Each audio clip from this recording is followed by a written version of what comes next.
Os metalúrgicos do estado de São Paulo estão em campanha salarial. A Federação Estadual dos Metalúrgicos, da CUT, que é a FENCUT, se reuniu nesta semana com dirigentes dos 3 sindicatos filiados que negociam a campanha salarial de maneira conjunta.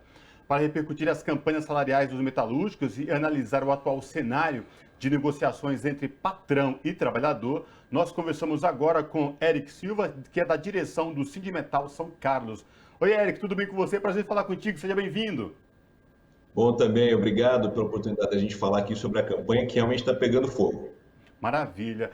Eric, a gente falou no começo do programa hoje também sobre a campanha salarial dos bancários, que é a campanha unificada em nível nacional. A gente sabe que a campanha salarial dos metalúrgicos aqui no estado de São Paulo, ela tem uma especificidade, que ela trabalha por temas especificamente. Queria que você falasse para a gente como é que está, em que pé que está a campanha salarial dos metalúrgicos aqui no estado de São Paulo. Pois é, os bancários têm uma vantagem que eles negociam uma convenção nacional, né? Então um acordo coletivo nacional, isso inclusive para os metalúrgicos é um norte, mas você tem um grande fracionamento da produção metalúrgica no estado de São Paulo e no Brasil, e aí nós negociamos com 9 bancadas patronais, né? A maior parte dos sindicatos patronais internos dentro da Fiesp, organizados e articulados pela Fiesp, uma negociação que é a Fiesp realmente que toca, aliás, não toca, né? Porque eles, nesse ano, não estão conseguindo fazer nem a negociação, nem as reuniões de negociação, mas realmente é uma negociação pulverizada, que isso, para nós unificados, nós metalúrgicos da CUT unificados, mas os patrões não, os patrões têm uma grande divisão e isso exige da gente uma negociação em várias frentes. Até agora a gente fez uma rodada de negociação, pelo menos, com todas as bancadas patronais. Alguns deles propuseram parcelamento do valor da inflação, do INPC, do indicador INPC, que já é um problemaço, né? E houve bancada patronal que, inclusive, propôs retirada de direitos fundamentais dos trabalhadores e das trabalhadoras, por exemplo, a garantia de emprego à trabalhadora ou trabalhador que tem uma doença do trabalho ou sofreu um acidente do trabalho, né? Então, realmente a nossa campanha salarial nesse ano, com muitas dificuldades. A principal delas, no meu modo de ver, a essa altura, é essa distorção do índice que nós estamos acostumados a trabalhar, que é o INPC, e que teve aí uma tentativa eleitoreira do governo federal, né, de reduzir a inflação via preço dos combustíveis, que não teve impacto do ponto de vista do voto, mas certamente tem impacto no índice da inflação e está complicando a nossa negociação. Então, o grande foco nesse ano é a construção do aumento real, porque a perda de poder de compra do trabalhador está muito sensível, a gente tem ouvido muito isso na porta das fábricas, os trabalhadores têm muita dificuldade de manter a sua vida, principalmente no item alimentação. Como o Cosmo colocou e você bem falou, essa negociação, essa campanha salarial é estadual, a gente tem um estado muito múltiplo e com vários polos diferentes, né, de industrialização, né? Região do ABC é um tipo de industrialização, Sorocaba, Matão.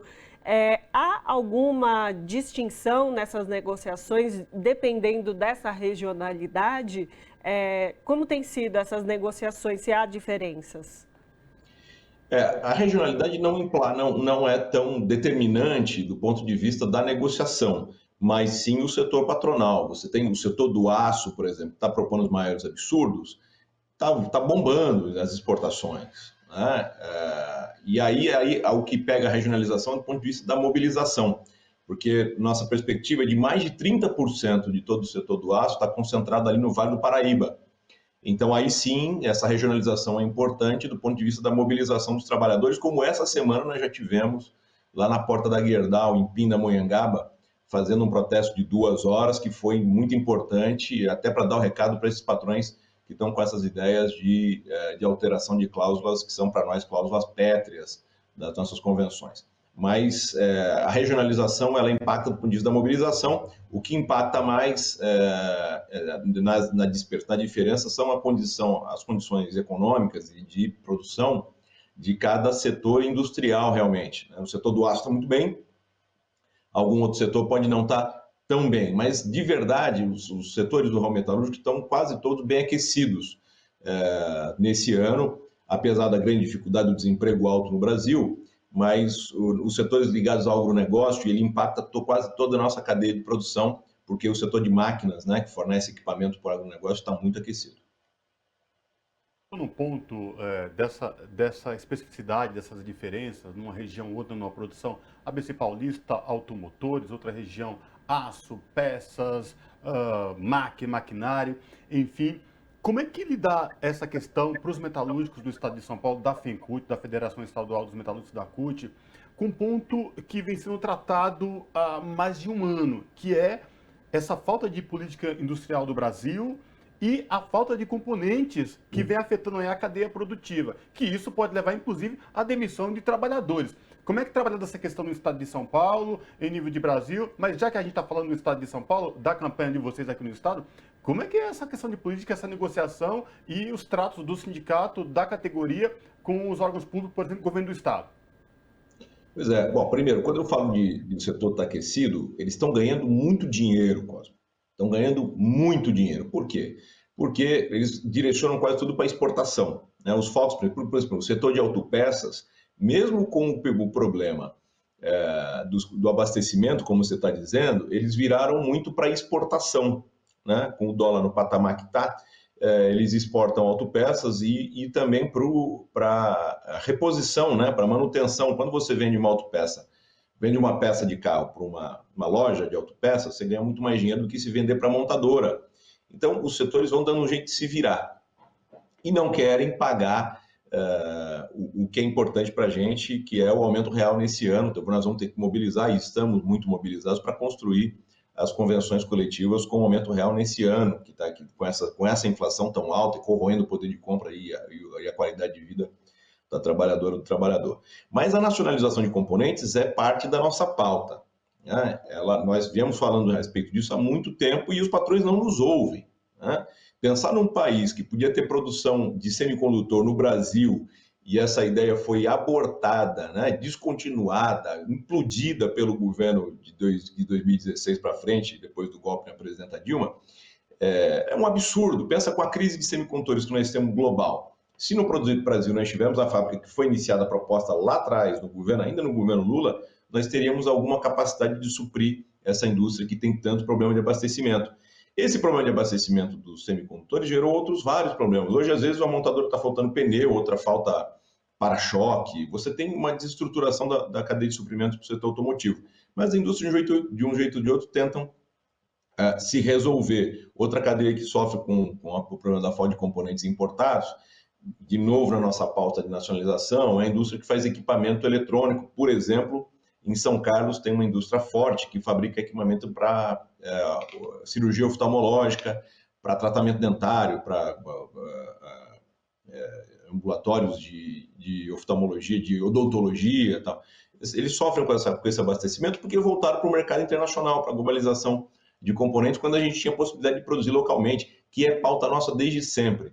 Então, agora, nesse momento, o nosso dedo sempre aponta para as propostas de nacionalização que estavam sempre presentes, para a nossa bandeira. Nós chegamos a fazer protestos nacionais pela industrialização no Brasil, e aí você tem o governo do estado de São Paulo totalmente ausente dessa discussão. Pelo contrário, o governo do estado de São Paulo, que deve bilhões de ICMS, de retorno do ICMS para as empresas que exportam e não paga, é uma luta para conseguir a restituição desses valores, e o governo federal é um absurdo, né? Você não tem política industrial nenhuma, pelo contrário, você tem incentivos ao carro elétrico que não produz um parafuso no Brasil, que não é o problema ambiental do Brasil, não é o carro nas grandes cidades, e sim a mudança do modelo de uso da terra e a produção agropecuária, que dá mais de 60% de toda a emissão de gases de estufa, mudando um pouco a pauta falando da questão ambiental, mas quando o governo federal facilita a entrada de carro importado sem taxação, quando o governo do estado de São Paulo reduz o IPVA para os carros híbridos ou elétricos, que não tem a menor necessidade, não tem a menor preocupação, né? O peso desses carros nos municípios, ou dos ônibus, que foi liberada a importação de 3 mil ônibus sem pagamento de taxa de importação, além de destruir a nossa indústria, não tem nenhum apelo real do ponto de vista ambiental. Então, são duas questões fundamentais realmente a se atacar e que o trabalhador tem que olhar no dia 2 de outubro, né? Qual é que é a preocupação com a indústria no estado de São Paulo, que o atual governo não tem nenhuma, e o governo federal que bombardeia as nossas indústrias, liberando importação sem taxas, atrapalhando a nossa indústria de encarroçamento de ônibus, os sindicatos que negociam com a gente, reportam o tempo todo as empresas no sul do país, também no estado de São Paulo, que encarroçam ônibus, você fala de liberação de 3 mil ônibus elétricos sem imposto. Olha a quantidade de emprego que nós estamos eliminando no Brasil, com capacidade de produção local, porque hoje nós temos capacidade de produção de ônibus elétrico, por exemplo, nós já temos um modelo desenvolvido tanto na indústria de chassis, né, principalmente no ABC, como nas empresas que encarroçam, que são empresas nacionais, que estão no sul, mas no estado de São Paulo também, com esses boicotes sistemáticos do governo do estado e do governo federal. Uhum. Eric, eu ia lhe perguntar exatamente sobre esse aspecto. Uma campanha salarial de uma categoria metalúrgica, mas estamos no momento de eleições e temos aí nas nossas mãos, cidadãos e cidadãs, um momento específico para lidar com a política orgânica, né? Parlamentos, executivo. Nesse momento é o momento onde a gente pode fazer escolhas, né? E pode realmente participar. Eu queria te perguntar, na verdade, como que a campanha salarial dialoga com essa realidade do Brasil, essa realidade onde você bem colocou sobre o desemprego, sobre a fome, sobre a imensa desigualdade social, principalmente no estado de São Paulo, um estado com orçamento bilionário, né? Mais de 300 bilhões de orçamento para esse estado. Como que a campanha salarial dessa categoria tão importante para a economia nacional dialoga com essas questões sociais e políticas? As campanhas salariais sempre injetam muito dinheiro na economia, né? Nós temos cálculos também que passa de bilhão o impacto das campanhas salariais na economia do estado de São Paulo.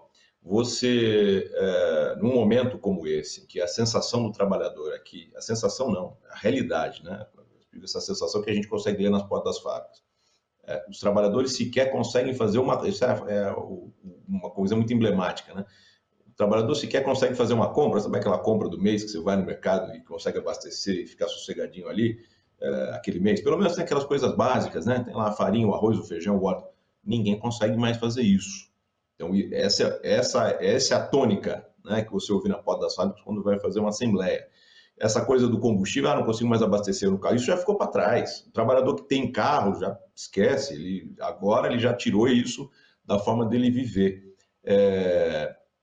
Então, discutir a campanha salarial com esse contexto, se tem um lado do sofrimento do trabalhador, né, do sofrimento das famílias brasileiras que estão impactadas por essa perda de capacidade de compra, perda de qualidade de vida das famílias, deixando de comprar coisas básicas. O trabalhador não está deixando de andar de carro no fim de semana, isso já ficou para trás. O trabalhador está deixando de comer mistura, né? O trabalhador comia carne de vaca 2, 3 vezes por semana, não come mais, está comendo frango e porco. Quem comia frango e porco não está comendo frango e porco, está comendo ovo. Quem comia ovo está comendo sem mistura, né? Então, essa é a sensação do trabalhador na fábrica. Se por um lado tem esse sofrimento, do outro lado tem uma grande mobilização, né? E as pessoas estão ávidas por resolver rápido, e porque estão sofrendo, né? Por não aceitar e rechaçar qualquer ideia de parcelamento como a ideia dos patrões. Já estou contextualizando até com a nossa negociação, né? E sim olhando para o que é necessário fazer para garantir o aumento real. Que o aumento real nada mais é do que atualizar o que nós estamos falando de inflação com o que tem inflação no estado de São Paulo. Porque o nosso indicador NPC deve dar em torno de 9, fechando agora o mês de agosto, acrescentando o mês de agosto. Só que a inflação no estado de São Paulo, o INPC nacional é o nosso indicador, não vamos mudar isso. Nós vamos lutar para o aumento real, porque, por exemplo, a inflação no estado de São Paulo, na região metropolitana de São Paulo, foi mais do que 10, será mais do que 10. A inflação no estado de São Paulo é maior do que a inflação nacional. E isso não é agora, isso você tem tido historicamente. A cesta básica no estado de São Paulo é mais cara. E aí, quando você vai para os salários dos metalúrgicos, se há 5 anos atrás a gente comprava 7, 8 cestas básicas com os nossos pisos, né? Hoje nós estamos comprando 5. Né? E nós estamos fazendo uma medida literal, objetiva, que é a capacidade do trabalhador e suas famílias se alimentarem. Então, esse contexto todo gera um caldo de sofrimento, de carestia, que a gente não falava disso há muito tempo, mas, por outro lado, leva a um potencial de mobilização que já está acontecendo nas fábricas que a gente está vendo. E aí, nossa database, não acredito que nós vamos conseguir resolver a campanha salarial até o 2 de outubro. Né? Então, todo esse clima de eleição, ele se mistura. Né? Não dá para você falar de tudo isso sem relacionar que a carestia que o trabalhador, a trabalhadora está vivendo nesse momento, está acontecendo, ele é resultado das políticas de governo. Né? Isso, ele é resultado das políticas que priorizam o mercado, né? Seja o mercado da soja, para a gente só falar de um produto, do óleo de soja que triplicou de preço, permitindo que um grande produtor de soja, que o mercado para a produção de soja no Brasil, seja escoado para fora do Brasil e aqui a gente pague mais de R$10 uma garrafa de óleo que custava 3, 4 um ano e pouco atrás. Então, não dá para descontextualizar. O trabalhador pergunta, o trabalhador sabe. Né? As coisas vão acontecer conjuntamente, nós vamos falar da luta para conseguir o reajuste, nós vamos falar da luta para ter um governo que se preocupe com o povo brasileiro, que se preocupe com as necessidades básicas do nosso povo e não só de um mercado de exportação que pode deixar meia dúzia de produtores de soja mais milionários do que eles já são, em detrimento da qualidade de vida do nosso país. Então, conversamos com Eric Silva, da direção do Sindimetal de São Carlos. Eric, muito obrigada pela sua participação com a gente aqui hoje. Obrigado. Abraço. Abraço.